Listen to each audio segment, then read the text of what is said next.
Amen. Global, mondial d'Akwa-Ibom. Père, nous te remercions pour ta bonté, pour ta compassion, pour ton amour et la manifestation de cet amour. Nous demandons, Seigneur, qu'en ce jour, que tu visites chacun de nous, impacte chaque vie, pénètre chaque vie, et tout ce qui ne doit pas être dans nos vies et qui va empêcher la plénitude de ton onction. Ôte tout cela de nos vies au nom de Jésus. Aide-nous, Seigneur, par ta connaissance, par ton instruction, par la révélation et par ta pleine rédemption à vivre dans la plénitude de ton onction. Merci, Seigneur, pour l'exaucement. Au nom de Jésus, nous prions. Vous devez me donner notre Amen avant de vous asseoir. Que Dieu vous bénisse. Vous vous asseoir. Nous parlons tout le temps de l'onction, en particulier l'onction de Christ. Il allait partout dans cette onction du Saint-Esprit et de force, faisant du bien et guérissant tous ceux qui étaient sous l'empire du diable. Nous avons parlé de la guérison de l'esprit, de la guérison de l'âme, de la guérison de la pensée, la guérison du corps. Et nous avons vu que Christ est venu pour détruire toutes les œuvres du diable. Maintenant, nous venons ce dimanche matin et je voudrais vous parler de ce qui se passe après avoir quitté ici-bas, après avoir quitté ce monde, après la fin de JCK. Nous devons aller vivre dans la puissance, dans la manifestation de cette pleine onction. Je vous parle donc ce matin du message « Vivre chaque jour ». Vivre chaque jour. Il y a certaines personnes qui sont des chrétiens de dimanche, ainsi pour dire. Et les dimanches, ça c'est les jours radieux. Mais dans la semaine, c'est les jours faibles de leur vie. Faibles, comme s'ils n'ont pas expérimenté la puissance de transformation du Seigneur dans les jours forts de dimanche de leur vie. Mais quand vous venez au Seigneur et vous recevez une telle grâce, une telle onction, une telle puissance, pour que chaque jour de la semaine, chaque jour du mois, chaque jour de l'année, chaque jour pour le restant de vos jours, vous vivre dans la plénitude de l'onction du Seigneur, vivre chaque jour dans les pleins bienfaits de son onction. En 1 Samuel, au chapitre 16, verset 13, Samuel prit la corne d'huile, éloigné au milieu de ses frères. L'Esprit de l'Éternel saisit David à partir de ce jour et dans la suite. Et vous avez la mention de l'huile ici. Mais si vous arrêtez à l'huile versée, si vous vous arrêtez là-bas, votre vie sera ordinaire, comme avant l'huile versée sur vous. Mais si vous comprenez, le Saint-Esprit, quand cette onction est venue sur lui, l'Esprit de Dieu est venu sur David à partir de ce jour.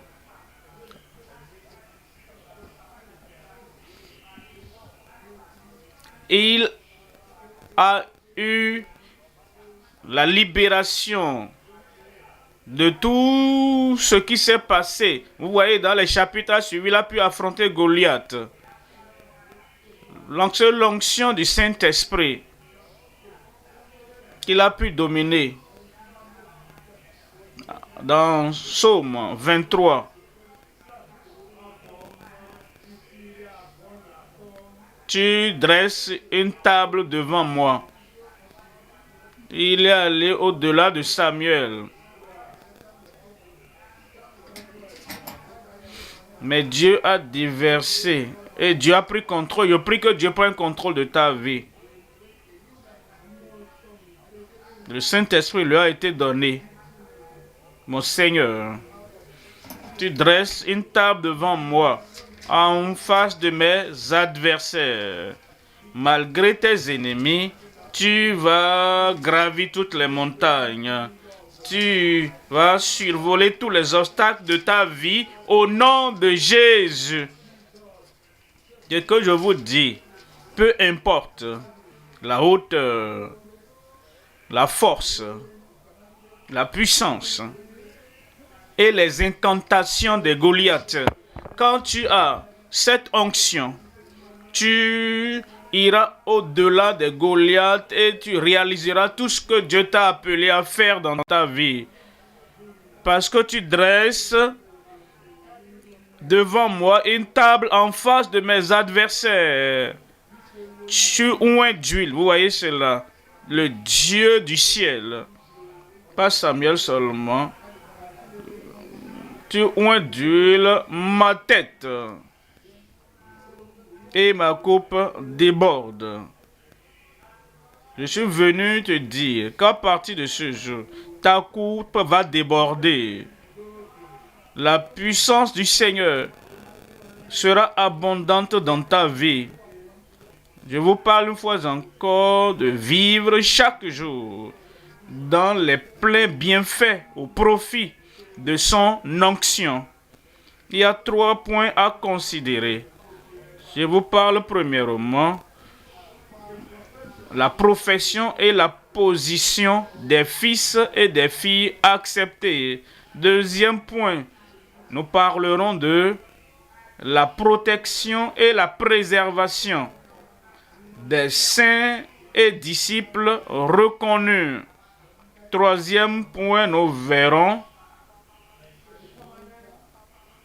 la permanence au paradis pour les serviteurs oints dans la domination. Montrez-moi un homme dans l'Ancien Testament qui a eu la domination comme David. Il avait la domination sur Goliath. Il avait la domination sur toute autre personne, sur tous ceux qui s'opposaient à lui, autour de lui. Cet homme avait la domination. Et Dieu se réfère à lui comme serviteur de Dieu. La permanence dans le paradis. En Psaume 23, vous verrez comment posséder, vivre, comment se réjouir dans cette onction pour être au sommet chaque jour de ta vie. Le Seigneur, l'Éternel est mon berger. Il parle du berger. En réalité, si vous regardez Psaume 22, vous voyez les propos de Christ. Mon Dieu, pourquoi m'as-tu abandonné? On nous dit, ils ont percé mes mains. Ça, c'est le bon berger. Le bon berger donne sa vie pour les brebis. Vous venez au Psaume 23 et vous avez le grand berger qui pourvoit toutes choses dont les brebis ont besoin. Au Psaume 24, vous avez le berger glorieux, que le roi de gloire fait son entrée. Qui est ce roi de gloire? C'est l'Éternel, le bon berger, le grand berger et le berger glorieux. L'Éternel est mon berger. Maintenant, vous devez comprendre, avant que l'Éternel devienne votre berger, le berger est mon Seigneur. Est mon Seigneur, celui qui a donné sa vie pour nous racheter du péché, pour nous sauver du péché. Ça, c'est le bon berger. Lui-même l'a dit. Il dit, je suis le bon berger et je donne ma vie pour les brebis. Et quand tu fais de lui le berger, tu fais de lui ton Seigneur, tu t'abandonnes à lui, tu dis, me voici Seigneur, je vivais à ma manière, je suivais ma propre voie. Maintenant, je viens à toi et je fais de ce bon berger, je fais de lui mon Seigneur. Tu es né de nouveau, tu es sauvé et tu es totalement soumis et abandonné au Seigneur. Ce berger est mon Seigneur. Revenez, l'Éternel est mon berger. Dans ta Bible là-bas, regarde le titre. Et le titre, le psaume de qui? Dites-moi à haute voix, ce psaume ne pouvait pas être prononcé par Absalom. Ce n'est pas possible. Pour qu'Absalom dise, l'Éternel est mon berger. Il ne pouvait pas le dire. Parce que l'Éternel n'était pas son Seigneur. Adonijah ne pouvait pas dire l'Éternel est mon berger. Non, parce que le berger n'était pas son Seigneur. Est-ce que vous avez entendu Ophni ou Phiné, les fils d'Élie? Ils ne pouvaient pas le dire. L'Éternel est mon berger. L'Éternel a dit lui-même qu'il viendra au dernier jour et il séparera les brebis. Ces brebis. Les brebis ne lui appartiennent pas. Avec le cœur de Pierre, une vie entêtée ne peut pas venir dire l'Éternel est mon berger. Non, monsieur. Si l'Éternel doit être ton berger, tu dois t'approcher de lui. Il doit avoir la conversion. Il doit avoir une transformation qui survienne. Et c'est en ce moment-là que tu pourras dire l'Éternel est mon berger. Je ne manquerai de rien. Je dois vous rappeler que le fils prodigue qui a quitté la maison et qui allait dans un pays lointain afin de faire ce qu'il voulait faire. Et il a mené une vie immorale, de frivolité, il a une vie gâchée. La Bible dit, il est revenu.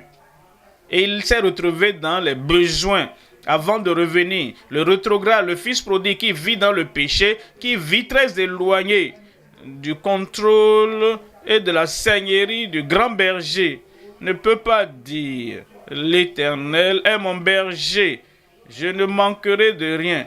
Et il se retrouve dans les manquements, le fils prodigue. Mais si tu veux que Dieu soit ton berger et tu veux que tous les besoins, les manquements de ta vie soient pourvus de façon évidente dans ta vie, tu dois revenir au Seigneur et tu deviens sa brebis. Et voilà pourquoi verset 2 dit, il me fait reposer. Quand Dieu est ton berger, il te fait reposer. Tu es au repos parce qu'il dit, je te donnerai le repos. Mais si c'est toi qui es passé par là, tu es dans la jungle, tu es dans les ténèbres, tu es dans l'occultisme, tu es partout à la fois, non. Quand Dieu devient notre berger, il nous donne une vie tranquille, paisible. Et nous ne sommes pas agités par-ci, par-là. Parfois dans la vallée, parfois sur le soleil, parfois dans les terrains. Non, il me fait reposer dans de verts pâturages. Il me dirige près des eaux paisibles. Premièrement, donc, c'est la profession. Premier point, la profession et la position des fils et des filles acceptés. Il y a 3 éléments à voir dans le premier point. Premièrement, le privilège des fils et des filles acceptés. Deuxième élément, la provision pour ces brebis qui demeurent et qui font son plaisir. Troisième élément, la paix de l'âme assurée dans le dévouement.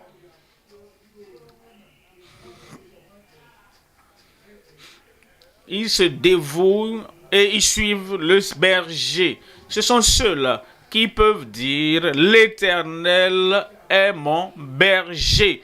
Le berger est devenu mon Seigneur. Le premier élément dans le premier point, le privilège des fils et des filles acceptés. En 2 Corinthiens, chapitre 6, je vous lis à partir du verset 14. Ne vous mettez pas avec les infidèles sous un joug étranger. Ils étaient des croyants. Il y a les incroyants, les boucs têtus. Ne vous mettez pas, ne confondez pas les brebis avec les boucs. Ne vous mettez pas avec les infidèles sous un joug étranger. Car quel rapport y a-t-il entre la justice et l'iniquité? Il y a les justes, il y a les injustes également. Et il nous dit, ceux qui ont le privilège de dire « Il est mon berger », ce sont les fils et les filles et Dieu les rend justes. Ils confessent leur injustice. Ils se détournent de leur injustice. Ils croient au Seigneur. Et la justice de Christ est imputée et impartie dans leur vie. Et il dit, quel rapport, qu'y a-t-il de commun entre la lumière et les ténèbres? Il y a encore des gens qui vivent dans les ténèbres de l'idolâtrie, dans les ténèbres de l'occultisme, dans les ténèbres des péchés secrets. Ils ne peuvent pas dire l'Éternel est mon berger. Ça, c'est le privilège des fils et des filles. Et ces fils qui sont sortis des ténèbres, ce sont des fils qui sont sortis des ténèbres et qui sont venus à la lumière. Verset 15. Quel accord y a-t-il entre Christ et Bélial? Est-ce que vous entendez? Quand on faisait le sondé ce matin, Phiné et Ophni, ils étaient des fils de Bélial. La seigneurie du Seigneur n'était pas sur eux, mais ceux-là qui sont les fils et les filles sont ceux qui appartiennent à Christ. Ils appartiennent tellement à Christ, même ils se réfèrent à lui comme Christ. Parce qu'on dit, quelle part a le fidèle avec l'infidèle? L'infidèle ne peut pas dire l'Éternel est mon berger. Il doit vivre, il doit quitter cette infidélité et venir au Seigneur et vivre dans la parole du Seigneur, dans la parole de Christ. Il est un croyant. Il croit au sacrifice de Christ fait pour lui sur la croix. Il croit que ce que Christ a dit sur la croix du Calvaire, tout est accompli, que c'était pour lui. Le croyant est celui qui vient et qui prend la décision. J'appartiens au Seigneur et le Seigneur l'accepte. Les fils acceptés, les filles acceptées. Ce sont ceux-là qui ont le privilège et ils disent, l'Éternel est mon berger. Verset 16. Verset 16 dit, quel rapport y a-t-il entre le temple de Dieu et les idoles? Quel accord, quel rapport? Les idolâtres ne peuvent pas venir et dire l'Éternel est mon berger. Non, monsieur, ce n'est pas possible. Les idoles sont tes dieux. Si tu adores encore une idole, tu l'adores en privé, tu l'adores en public. Vous voyez, les gens confondent beaucoup de choses dans la vie de dimanche nuit au samedi dimanche et vont dans ces couvents-là. Et ils versent ces chaussures par terre. Ils dépendent de ces idoles, puissances occultes, démoniaques et sataniques. Et dimanche matin, ils viennent, oh, notre Père qui est aux cieux.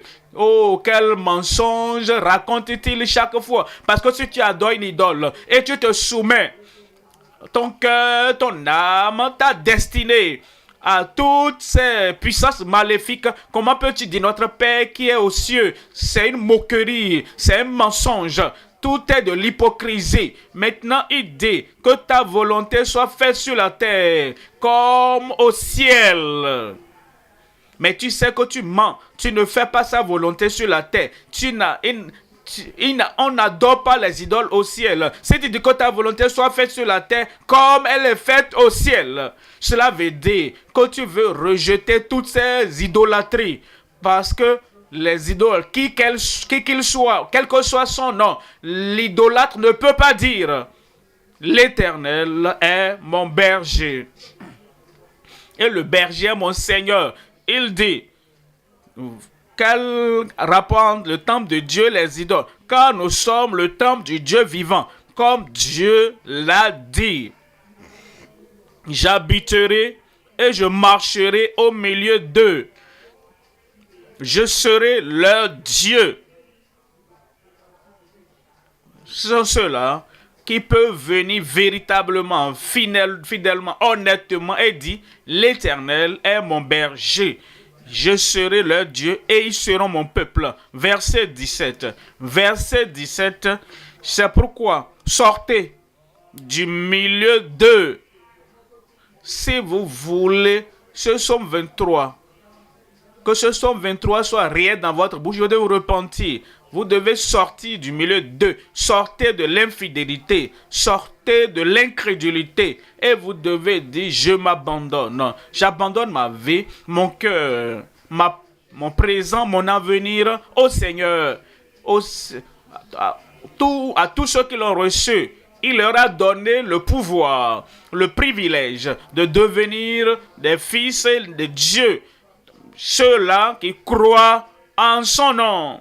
Sortez du milieu d'eux et séparez-vous, dit le Seigneur. Ne touchez pas à ce qui est impur et je vous accueillerai.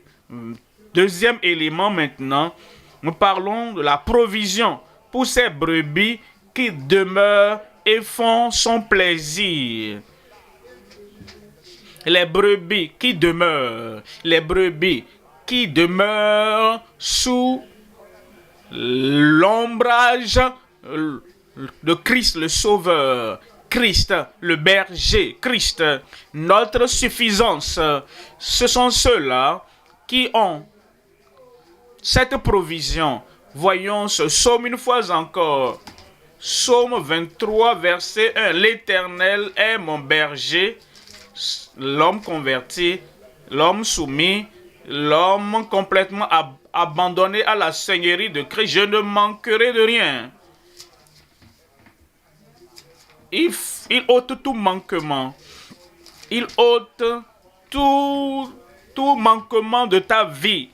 Maintenant, lorsque l'Éternel est ton berger, il te donne les eaux vives, seront en toi et deviendront une source d'eau vive qui jaillit pour la vie éternelle.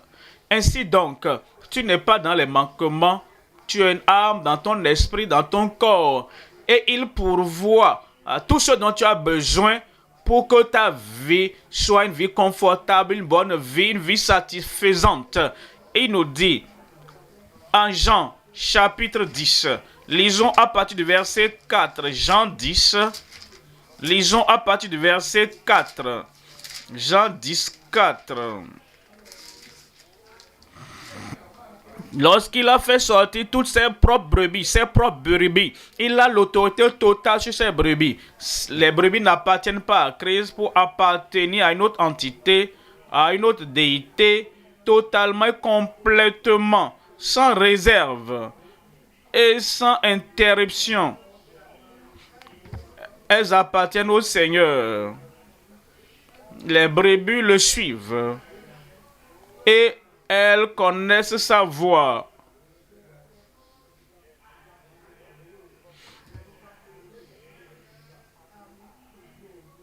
Je suis le bon berger. Il était, il est et il le sera toujours.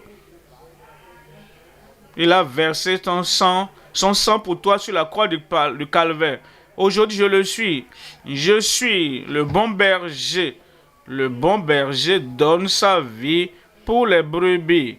Et il nous dit dans le verset 27, mes brebis entendent ma voix et je les connais.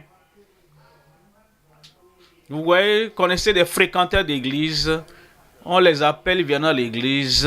Pendant que vous parlez de guérison, de la puissance, pendant que vous parlez de la délivrance, pendant que vous parlez de la prospérité, ils disent oui, amen. Oh, nous sommes là, prêche, parle.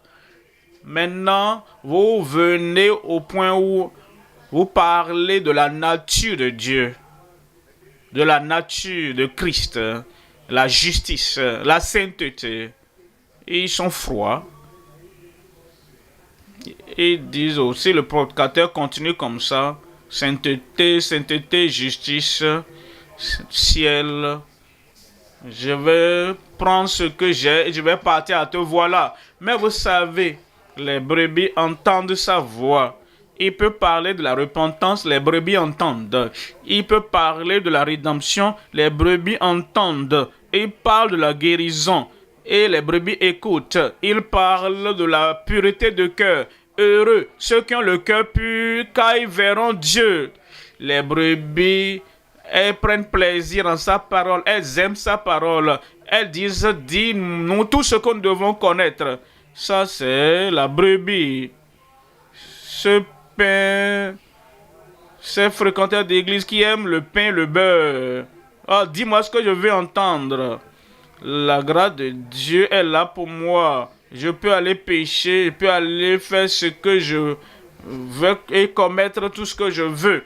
Dis-moi cela. Mais si tu me dis crains l'Éternel, aime l'Éternel de tout ton cœur, de toute ton âme, de toute ta pensée, et mène une vie qui est juste partout, alors il se rétracte.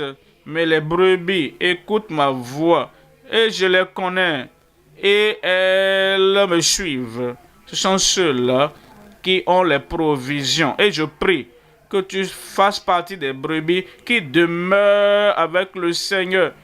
Et tu fais le plaisir du Seigneur au nom de Jésus. Que je ne vous rappelle pas que je veux toujours votre Amen. Troisième élément maintenant. La paix de l'âme assurée dans le dévouement. Ils ont dévoué leur vie au Seigneur. Ils ont dévoué leur passé, leur présent, leur avenir. Rien ne les dérange. Rien ne les dérange, ne les trouble, ne les ébranle. Leur anxiété et toutes les palpitations du cœur, ça se passe là-bas, ça se passe là-bas. Oui, nous savons. Il y a le royaume, nous parlons du royaume évangélique, le royaume de Christ sur la terre. Et nous sommes maintenant dans son royaume, et si vous êtes né de nouveau. Et il y a un autre plus grand royaume. Il y a le royaume du monde. Et beaucoup de choses se passent dans les royaumes du monde. Par les sujets des royaumes du monde. Ça ne t'ébranle pas. Parce que tu as reçu Christ comme ton sauveur personnel et il t'a amené dans son royaume. Alors, le psaume 23, 2, il me fait reposer dans de verts pâturages. Vous pouvez avoir tout ce dont vous avez besoin et il te mène à te reposer dans de verts pâturages, pas quelque chose qui est desséché, comme dans le désert, où c'est si chaud, non, tout est froid. Il a pourvu ça pour ton confort de toute manière. Et tu es au repos là-bas, parce que tu sais que le berger du moins est proche. Il peut y avoir des loups, des lions dehors là-bas, dans le royaume du monde. Mais, là où tu es, dans la présence de ton berger, il te fait reposer dans de verts pâturages. Il me dirige près des eaux paisibles. En Ésaïe chapitre 26, verset 3. Ésaïe chapitre 26, verset 3. À celui qui est ferme dans ses sentiments, tu assures la paix. La paix. Les bruits au dehors, ça ne dérange pas. Toutes les choses au dehors là-bas, non. Ça, ce n'est pas pour toi. Il en prend soin. Parce que tu es dans sa présence, aussi bien que dans sa protection. Tu le gardes dans la paix. Tu lui garantis la paix. Parce qu'il est ferme dans ses sentiments. Amen. Vous savez, quand vous venez au Seigneur, ce n'est pas bon, d'accord, je vais venir au Seigneur. Non, tu le fais dans la réalité, tu le sens même. Tu sens la présence du Seigneur avec toi, la protection du Seigneur avec toi, le privilège qui est si spécial, particulier, et que tu n'as jamais rien connu de pareil par le passé. Et le Christ, qui est le Prince de paix, règne dans ton cœur. Je prie que cela soit ton expérience au quotidien au nom de Jésus. Je viens maintenant au deuxième point. Deuxième point, la protection et la préservation des saints et des disciples reconnus. Comprenez, les suiveurs de Christ sont appelés, ont plusieurs titres. Christ lui-même les a appelés brebis. Christ lui-même les a appelés les disciples. Et le Saint-Esprit, en plusieurs parties du Nouveau Testament, les appelle saints. Alors que nous disons brebis du berger, ou nous disons les disciples de Christ, ou bien que nous disons les saints dans le royaume, nous nous référons aux mêmes catégories de personnes, la protection et la préservation des saints et des disciples reconnus. Il nous est dit en Psaume 23, lisons le verset 3, « Il restaure mon âme. » Il restaure mon âme. Je veux vous rappeler une fois encore, Saül de l'Ancien Testament ne pouvait pas dire ça. En réalité, Saül a été choisi par le Seigneur, mais il s'est égaré et s'est éloigné du Seigneur. Et un mauvais esprit a commencé à le dominer sa vie. Et au lieu d'être restauré, il a continué et il pourchassait même David pour le tuer. Mais il n'a pas réussi. Personne ne va réussir à te tuer. Maintenant, le dernier combat qu'il devait livrer, au lieu d'être restauré au Seigneur, il a dit, est-ce que vous pouvez chercher pour moi quelqu'un qui consulte les morts? Et ils ont cherché la personne, il est allé vers cette sorcière. Et quand a été abordée, elle a dit, mais vous là, vous voulez mettre ma vie en danger? Vous savez comment Saül, quand il est venu sur le trône, il s'est débarrassé de toutes les sorcières et de la sorcellerie du pays.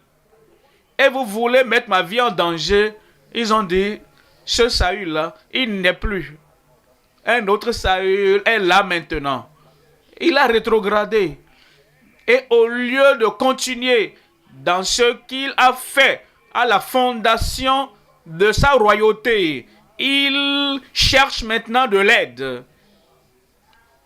Si Saül n'était pas restauré, et il est allé vers la sorcière, il lui a promis, dit, ne t'en fais pas, je vais te protéger, tu ne mourras pas, fais ceci pour moi, et fais telle chose pour moi. Le rétrograde, qui n'est jamais revenu. Finalement, dans ce même chapitre, il est allé au champ de la bataille. Vous connaissez l'histoire, c'est là où il est mort.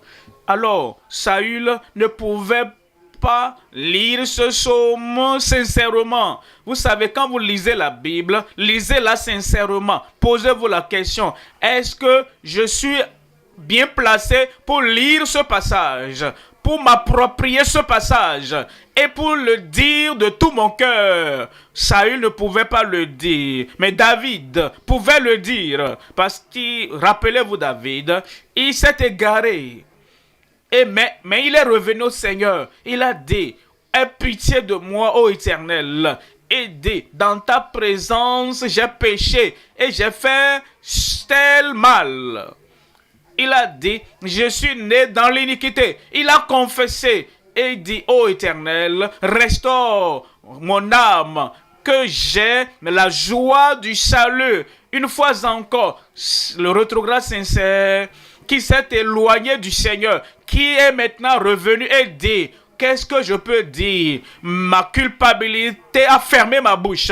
Et Dieu a dit, j'aurai pitié de toi. Je prie, comme tu reviens au Seigneur aujourd'hui, que Dieu te fasse miséricorde au nom de Jésus. Il restaure mon âme. Il me conduit dans les sentiers de la justice à cause de son nom. Voyez le verset 4. Verset 4. Quand je marche dans la vallée de l'ombre de la mort, je ne crains aucun mal. Aucun malheur ne viendra sur toi, car tu es avec moi. Ta houlette et ton bâton me rassurent. Il y a 3 éléments à voir ici. Premièrement, le sentier des justes. Deuxième élément, la préservation des justes. Et troisièmement, sa présence auprès des justes. Premier élément, il me conduit, le sentier des justes. Après m'avoir restauré, il me conduit dans les sentiers de la justice. Jérémie, au chapitre 6, verset 16. En Jérémie, chapitre 6, 16. Ainsi parle l'Éternel, placez-vous sur les chemins, regardez et demandez quels sont les anciens sentiers. Les anciens sentiers. Vous voyez, il y a des prédicateurs, il y a des gens qui ont abandonné les anciens sentiers, disent, oh ça c'est Moïse, oh ancien sentier, ça c'est Josué, oh sentier. Les psaumes, oh, ce sont les psaumes de David, ancien sentier, et Ésaïe, ancien sentier. Et ce que nous lisons dans l'Ancien Testament, et qui doit accomplir dans le Nouveau, il dit non, je ne veux rien faire avec ça. Ils disent, même quand il s'agit du Nouveau Testament, les actes, ils disent ça, ils ne disent pas que c'est l'apôtre Paul. Ils disent ça, c'est frère Paul. Comme si c'est leur égal. Il dit maintenant, je dis, et ils amènent ces choses nouvelles, ce qu'ils appellent leur évangile, qui ne change personne. Mais quand vous naissez de nouveau, vous devenez enfant de Dieu et vous dites, l'Éternel est mon berger, le berger est mon Seigneur, je ne manquerai de rien. Il nous dit, vous cherchez les anciens sentiers, la même parole de Dieu. Est-ce que j'entends un jeune de la vie profonde là-bas dire, les vieux de la vie profonde, ils deviennent de plus en plus vieux. Même notre surintendant général, et il mentionne son âge. Et ils disent, nous, nouvelle génération de la vie profonde, nous n'allons pas avoir la repentance, nous n'allons pas avoir la restitution, nous ne voulons pas avoir la justice, nous ne voulons pas avoir un homme, une femme assis. Nous n'allons pas quitter l'église, personne ne peut nous chasser, mais toutes ces anciennes choses, si tu donnes ta vie au Seigneur, repens-toi, nous ne voulons pas. Tu n'es pas une brebis du Seigneur. Tu peux avoir de l'énergie, tu peux courir, passer par là, tu peux faire ce que tu peux faire, mais tu rejettes, tu te rebelles contre l'appel du Seigneur qui dit, demandez les anciens sentiers. Quels sont les anciens sentiers? Quelle est la bonne voie? Marchez-y. Ne rejetez pas cela. N'abandonnez pas cela. Ne fuyez pas cela. Marchez-y. Hier, nous avons eu notre impact pour les jeunes. Et j'ai parlé de naître de nouveau. Né de nouveau. Né. Et j'ai parlé du changement qui survient. Le changement intérieur, interne. Du changement immédiat autour de toi, dans ton environnement immédiat, dans ton monde immédiat.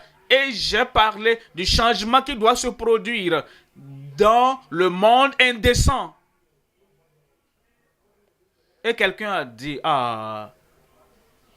si tu veux gagner des gens, il ne leur donne pas quelque chose comme ça. Il a oublié Jean-Baptiste.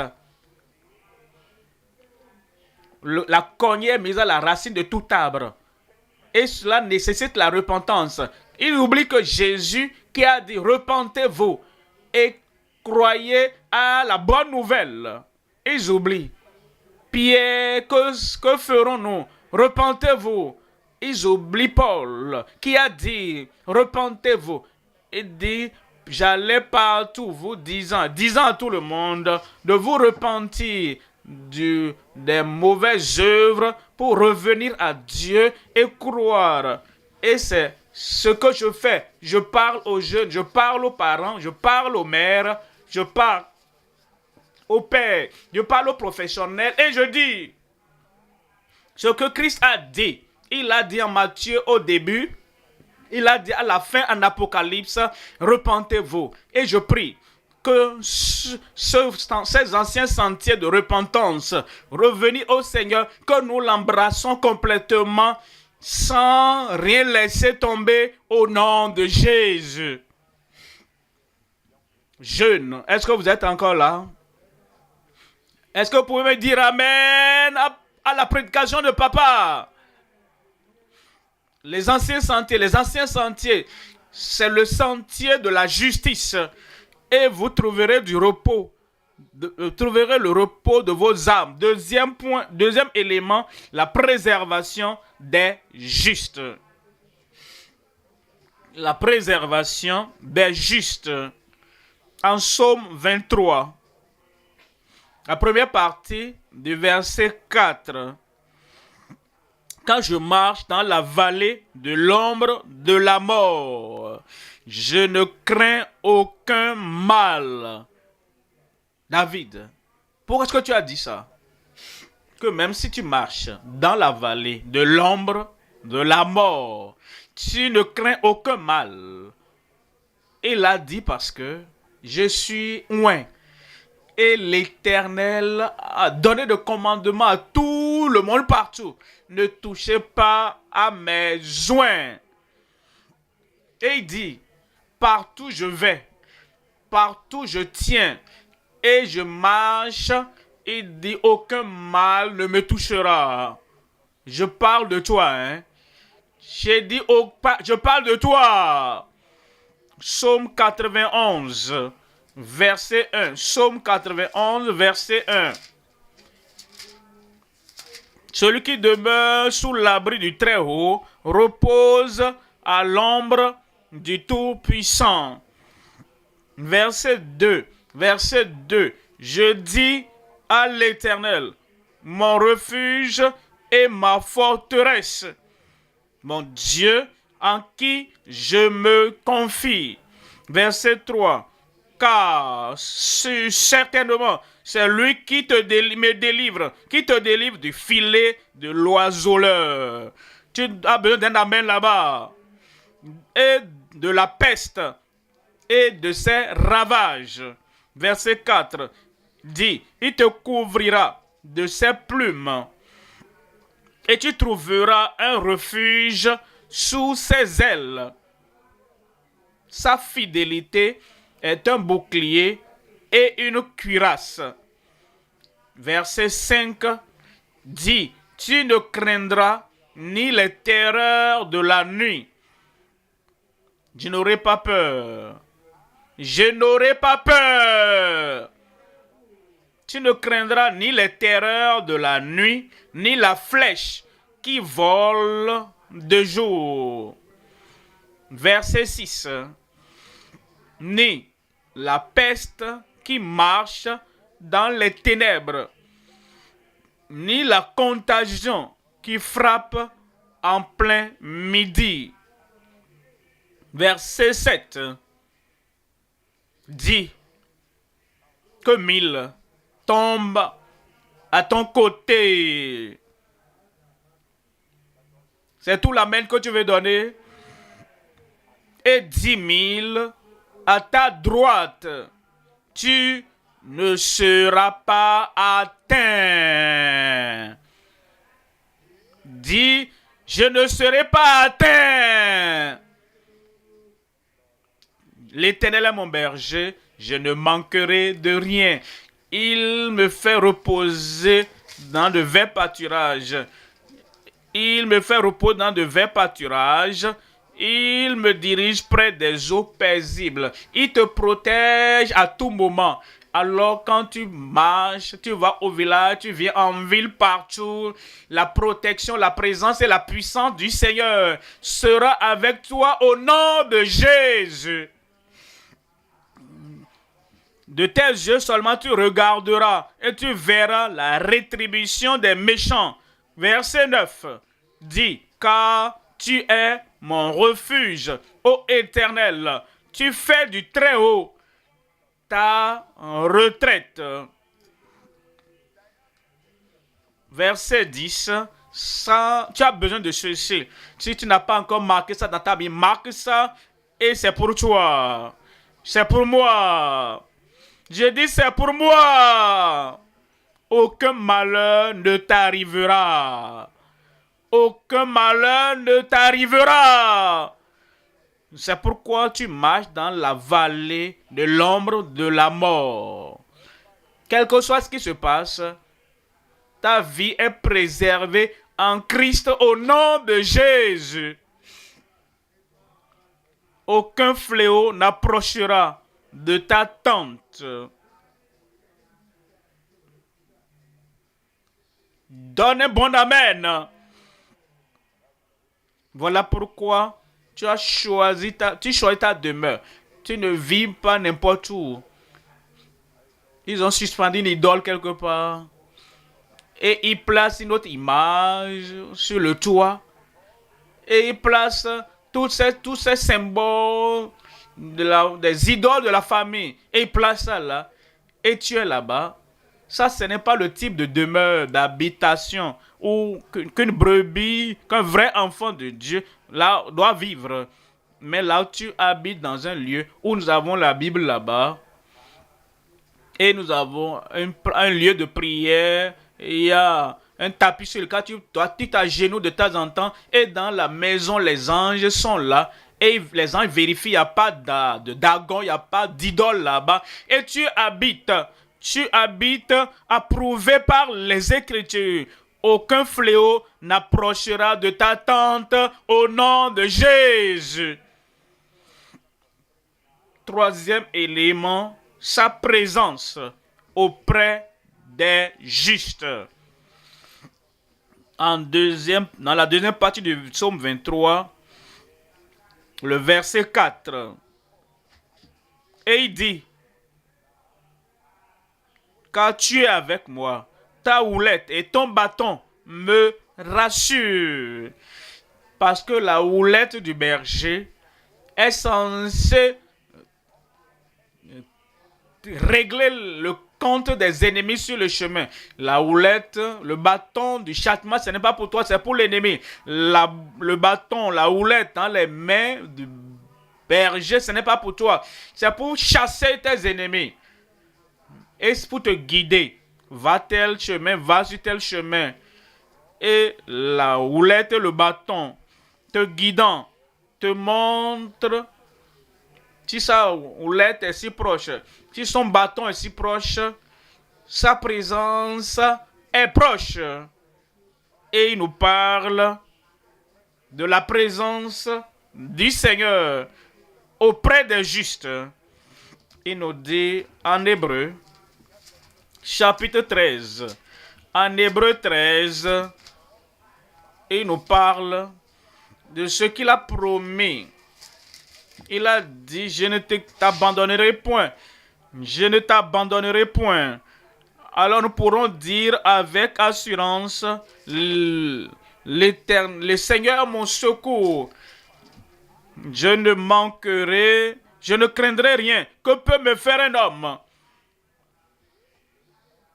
Tout pouvoir dans le ciel et sur la terre m'a été donné. Et pour cela, il dit allez. Et parce qu'il a dit, c'est pourquoi nous avons la confiance. Quand tu es une brebis obéissante qui demeure, une brebis qui fait son plaisir, il sera toujours avec toi au nom de Jésus. Troisième point maintenant. Troisième point, nous voyons Psaume 23. Troisième point, la permanence au paradis pour les serviteurs oints dans la domination. Verset 5. Tu dresses devant moi une table en face de mes adversaires. Tu oins d'huile ma tête et ma coupe fait quoi? Dis-le avec confiance. Et ma coupe déborde. Verset 6. Il dit, oui, le bonheur et la grâce m'accompagneront. Quelqu'un là-bas. La grâce et la bonté m'accompagneront. Pendant combien de temps? Tous les jours de ma vie. Et t'accompagneront tous les jours de ta vie. Au nom de Jésus. Il n'y aura pas de manquement. Il n'y aura pas de limitation. Il n'y aura rien qui pourra te priver de l'appel et des provisions du Seigneur dans ta vie au nom de Jésus. Nous avons trois éléments dont nous parlons. Nous parlons de sa protection, de sa provision et de sa préservation. Et nous parlons de ce que vous avez au dernier jour.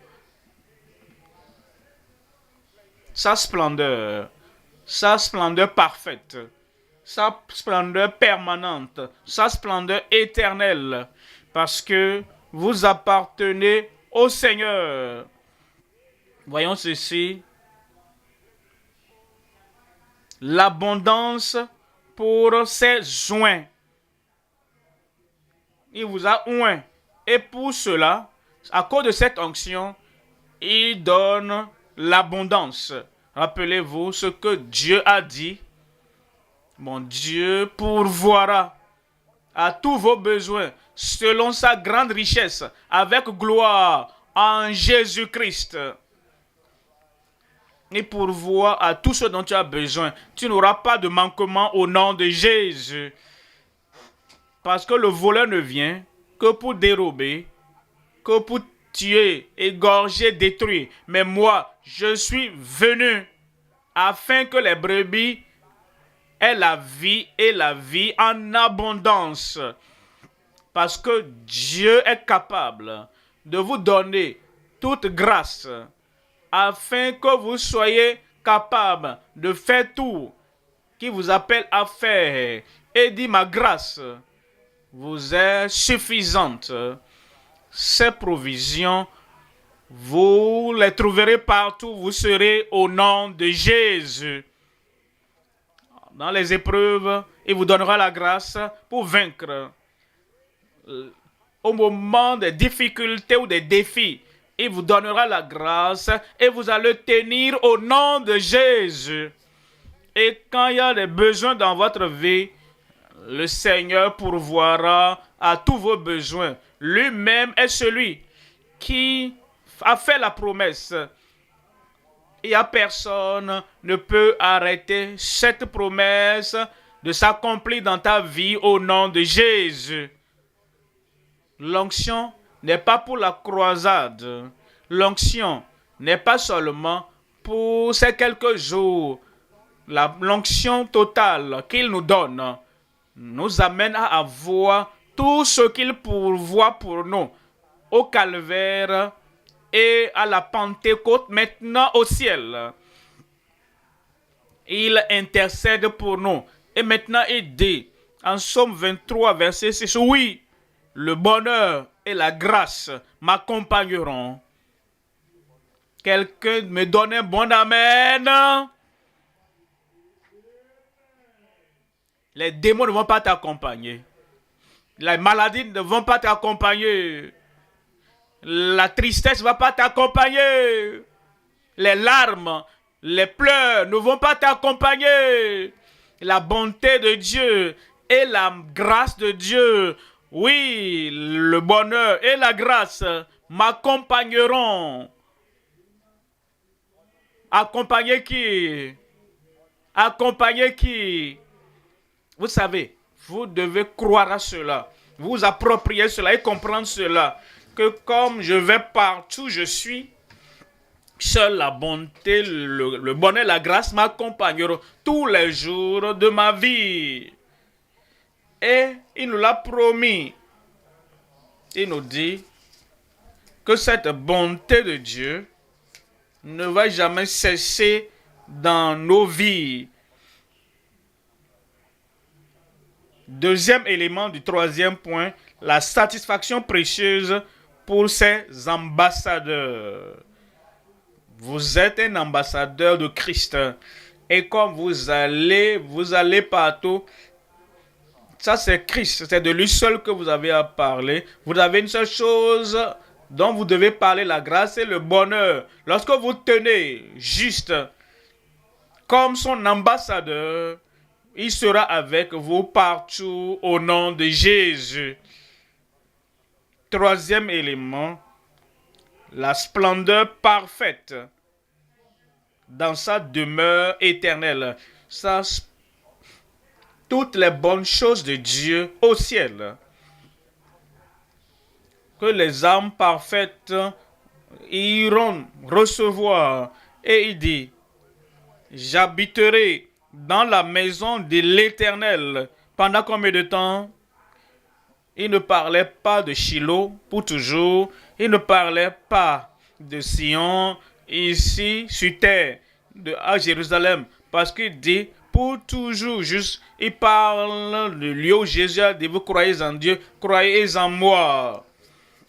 Dans la maison de mon Père, il y a plusieurs demeures. Si cela n'était pas, je vous l'aurais dit. Je vais vous préparer une place. Et vous serez là.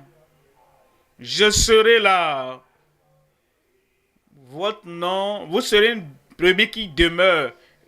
Un serviteur loin du Seigneur. Et vous allez vous attacher à sa parole. Et dire, je vais vous préparer une place. Afin que là où je suis, vous y soyez aussi. Et si je m'en vais, je vous prépare une place, je reviendrai. Il revient encore. J'ai dit, il revient encore.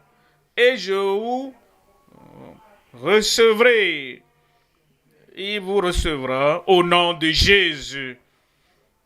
Mais vous êtes fidèles jusqu'à la fin. Fidèles jusqu'à la fin. Voici, je vous montre un mystère. Nous ne mourrons pas tous, mais nous serons tous changés. En un moment, en un clin d'œil, la trompette sonnera. Et nous qui sommes vivants, vivants en Christ, vivants dans sa lumière, vivants dans son royaume, nous qui sommes vivants, nous serons tous ensemble enlevés avec eux pour être avec le Seigneur pour toujours. Je serai là. Et Jésus a dit, heureux ceux qui gardent sa parole jusqu'à la fin. Celui qui vaincra.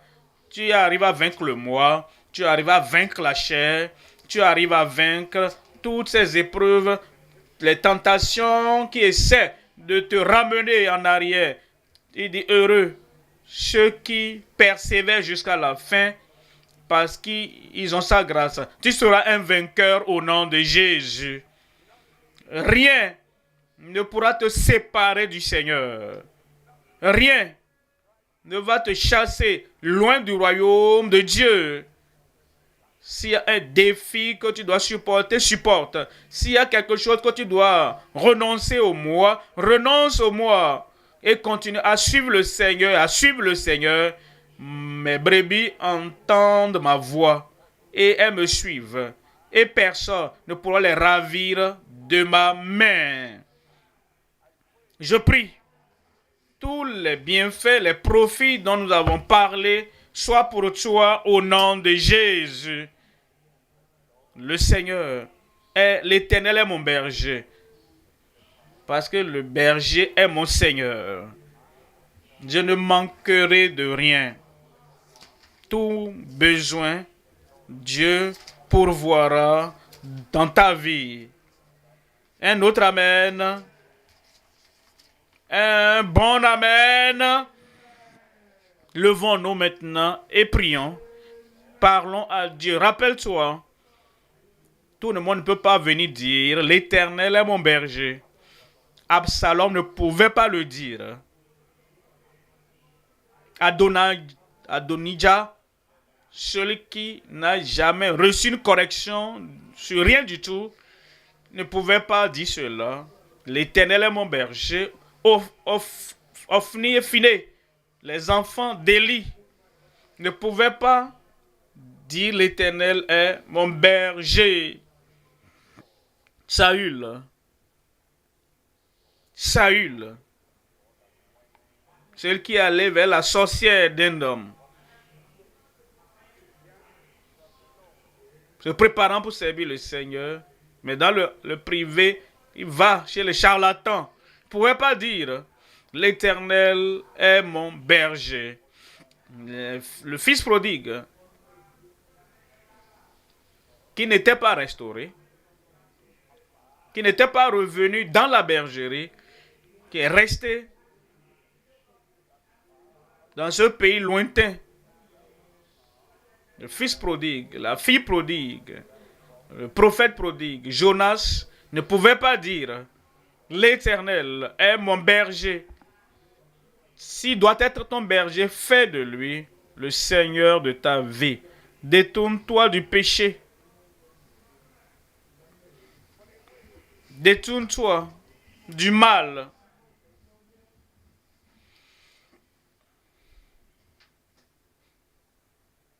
Repens-toi de tout péché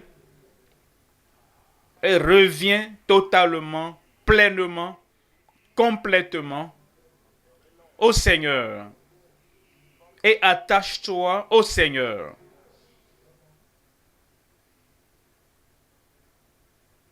Le bon berger est mon Seigneur.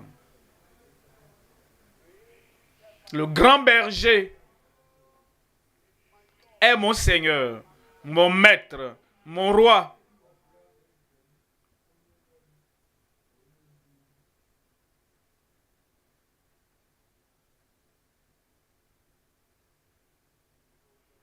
Le berger glorieux qui est le roi de gloire est le Seigneur fort dans les combats.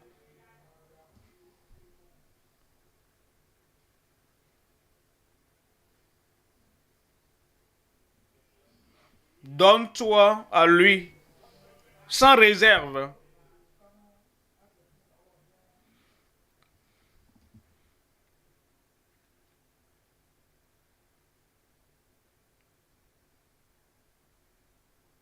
Suis-le. Suis le sentier de la justice. Jeûne. Il n'y a pas d'autre chemin pour aller au ciel. Le chemin de la sainteté.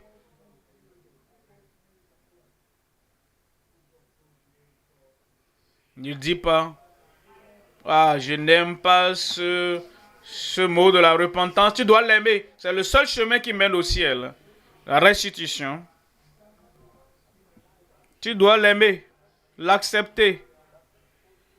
C'est le seul chemin menant au ciel. La rédemption, la justice. Parce que si votre justice ne surpasse celle des scribes et des pharisiens, vous n'entrerez point dans le royaume des cieux. Le chemin de la justice. La protection du juste.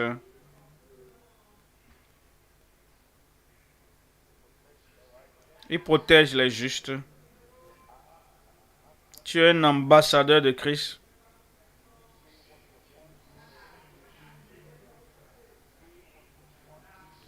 Fais ce qu'il veut que tu fais ce qu'il veut que tu fasses. Tu vis tel qu'il veut que tu vives.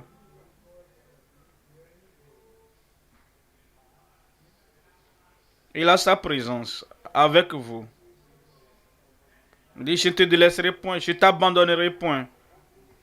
Et tu pourras dire avec assurance, l'Éternel est mon secours. Je ne craindrai pas que peut me faire un homme.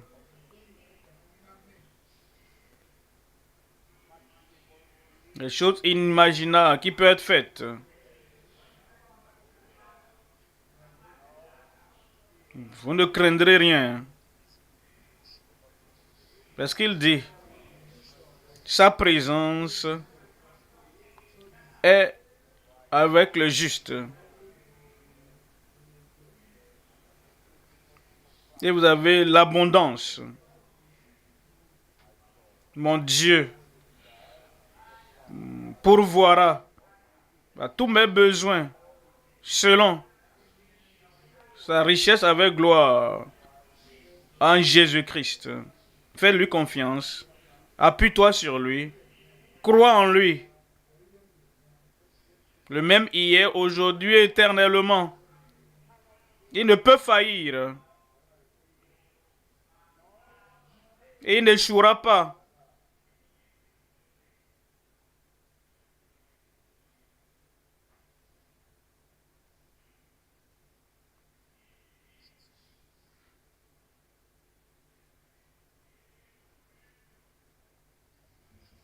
Et sa bonté va vous accompagner. Croyez seulement. Sa puissance sera disponible pour vous. Croyez seulement. Il ne va pas vous décevoir. Il ne déçoit jamais.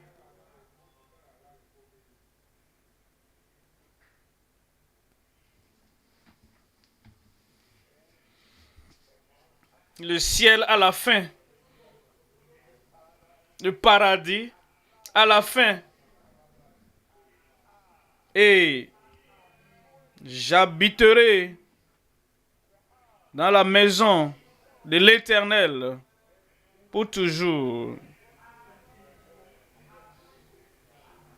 Et nous serons pour toujours avec le Seigneur.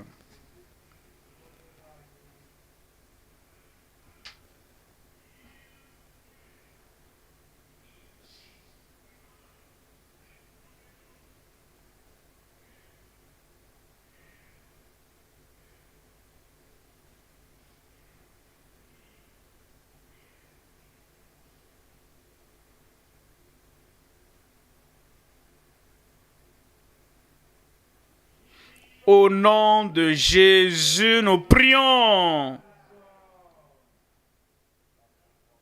Ça, c'est le premier Amen, l'Amen initial, l'Amen de base. Allons au deuxième niveau. Au nom de Jésus, nous prions.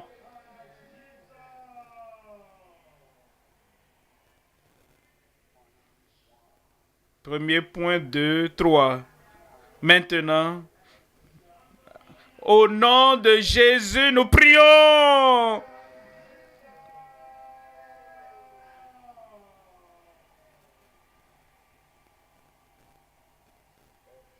La tête baissée, les yeux fermés. Vous ne voulez pas venir écouter la prédication, une longue prédication seule. Vous devez vous rassurer qu'avant de quitter le lieu où vous êtes, le berger, le bon berger, qui a donné sa vie pour vous, est votre Seigneur. Et vous abandonnez votre vie complètement au Seigneur. Et il a le contrôle, l'autorité sur votre vie. Et vous pouvez dire, Seigneur, me voici. Je ne marcherai pas sur le chemin de cette vie seule. Je m'abandonne. Mon cœur, ma vie, mon présent, mon passé, mon avenir. Je t'abandonne tout.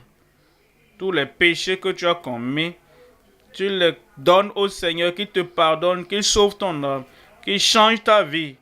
Et tu dis maintenant, tout à Jésus, j'abandonne. Tout à lui, gratuitement je donne. Il sera mon Seigneur à partir de maintenant jusqu'à la fin des temps. La tête baissée, les yeux fermés. Tu lèves ta main. Ici, au lieu alpha, tu menais ta vie comme tu le voulais. Tu n'avais pas abandonné ta vie au Seigneur. Tu viens à l'église, tu lis la Bible, tu chantes, mais ta vie était dans ta main, tu fais tout ce que tu fais, tu es incontrôlable. Tu dois venir maintenant pour dire, Seigneur, l'Éternel sera le contrôleur de ma vie, le commandant de ma vie maintenant. Tu lèves ta main, que Dieu te bénisse là-bas. Merveilleux, lève cette main et dis, je donne mon cœur, ma vie à Christ. Vous les jeunes, recevez, c'est une meilleure opportunité que vous avez pour qu'il soit le contrôleur de votre vie. Il sera le Seigneur de votre vie.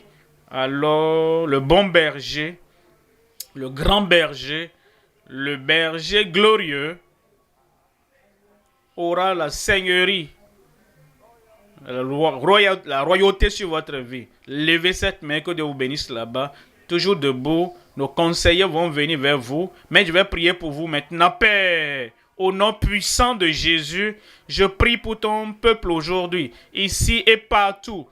Ils s'abandonnent, abandonnent leur vie à toi. Reçois-les au nom de Jésus. Tout le contrôle passé de leur vie, et le contrôle de l'idolâtrie, le contrôle de l'occultisme, le contrôle des liquides dans les bouteilles, le contrôle de toute personnalité sur leur vie. Seigneur, brise ces contrôles maintenant au nom de Jésus. Et je prie que maintenant, le bon berger, grand berger, berger glorieux, soit le Seigneur, le Sauveur, le Maître de leur vie à partir d'aujourd'hui au nom de Jésus. Merci Seigneur. C'est fait. Au nom de Jésus, nous prions. Un autre Amen. Maintenant, la parole dit, quand vous vous donnez complètement au Seigneur, aucun malheur ne s'approchera de votre tente. Où est votre tente? L'esprit habite dans votre corps. Votre âme habite dans votre corps. Et si cette tente, ce corps, la maison, si elle est détruite, si elle s'effondre, votre esprit ne pourra pas avoir de demeure et doit s'en aller pour retourner à Dieu qui l'a donné. Mais vous ne mourrez pas prématurément. Je ne mourrai pas prématurément. Aucun malheur ne s'approchera de ma tente. S'il y a une maladie là-bas, une infirmité là-bas, s'il y a une œuvre du diable là-bas, dans ta tente, nous allons les chasser maintenant. Lève une main, le Seigneur va te protéger, te préserver. Et Dieu commande à toute puissance maléfique, toute force maléfique, ne touchez pas à mes joints. et ils ne vont plus vous toucher. Père, au nom de Jésus,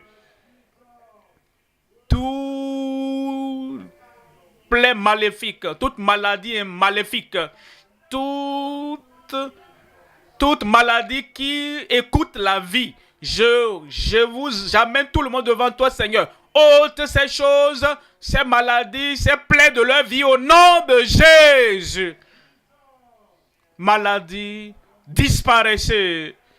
Maladie maléfique, disparaissez. Plaies maléfiques, disparaissez. Seigneur, libère ton peuple. Aveuglement, disparaissez. Surdité, disparaissez. Cancer, disparaît. Douleur, disparaissez. Et ne revenez plus jamais dans leur temple, dans leur habitation qui est le temple de Dieu. Sauvé, tu es sauvé. Guéri, tu es guéri. Délivré, tu es délivré. Et la joie du Seigneur va continuer avec vous pour toujours et pour toujours et pour toujours et toujours. Au nom de Jésus.